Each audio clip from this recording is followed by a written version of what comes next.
कोकणातील प्रत्येक घडामोडींचे लाईव्ह अपडेट पाहण्यासाठी आताच कोकण कट्टा न्यूजच्या सर्व सोशल मीडियाच्या प्लॅटफॉर्मला लाईक, फॉलो आणि सबस्क्राईब करा.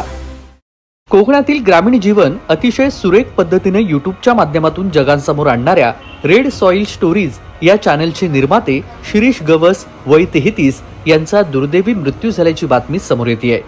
या बातमीमुळे शिरीष गवस आणि पूजा गवस या जोडप्याच्या चाहत्यांना जबर धक्का बसलाय. काही दिवसांपूर्वीच गवस दाम्पत्यानं आपल्या मुलीचा पहिला वाढदिवस साजरा केला.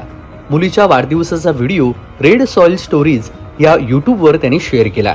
या व्हिडिओ खाली आता त्यांचे चाहते कमेंट करून दुःख व्यक्त करत श्रद्धांजली वाहू लागलेत.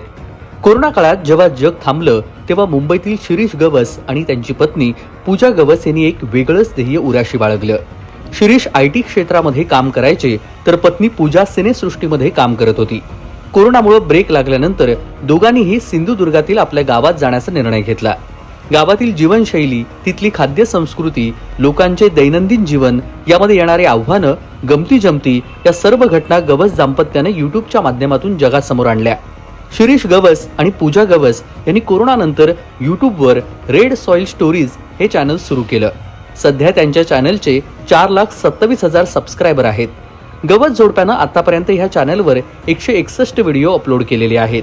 शिरीष गवस यांच्या मृत्यूबद्दल कोकणची लोकप्रिय इन्फ्लुएन्सर अंकिता प्रभुवालावलकरनं देखील इंस्टाग्रामवरती पोस्ट शेअर केली आहे. शिरीषच्या मृत्यूची बातमी ऐकून धक्का बसला, ह्या बातमीवरती विश्वासच बसत नाही, अशी प्रतिक्रिया अंकितानं स्टेटसच्या माध्यमातून दिली. यानंतर तिनं दुसरा एक स्टेटस शेअर करत आज 2 ऑगस्ट शिरीष गवस यांच्यावर अंत्यसंस्कार होणार असल्याची माहिती दिली. नेमकं झालं काय ते आपण पाहूयात. सिंधुदुर्गातील दोडामार्ग येथील सासुली येथे राहणारा शिरीष गवस काही दिवसांपासून मेंदूशी निगडीत आजारानं त्रस्त होता.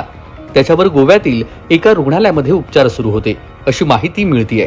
मात्र अखेर त्याचा दुःखद मृत्यू झाल्याची बातमी आता समोर आली आहे. शिरीष गवसचे वडील हे सेवानिवृत्त नायब तहसीलदार होते. MBAचं शिक्षण घेतलेला शिरीष गवस मुंबईमध्ये नामांकित कंपनीमध्ये कामाला होता, तर पत्नी पूजा गवस चित्रपट निर्मिती क्षेत्रामध्ये कार्यरत होती. कोरोनानंतर ते गावी स्थायिक झाले आणि त्यांनी रेड सॉइल स्टोरीज सारखा अनोखा प्रयोग केला. मात्र आज शिरीष यांच्या जाण्यानं संपूर्ण कुटुंबावरती आणि कोकणावरती शोककळा पसरल्याचं पाहायला मिळतंय. त्यांच्या चाहत्यांनी विविध माध्यमातून त्यांना श्रद्धांजली अर्पण केली आहे. कोकण कट्टा न्यूज कडून देखील शिरीष गवस यांना भावपूर्ण श्रद्धांजली. तेजस बोरगरे, कोकण कट्टा न्यूज, रत्नागिरी.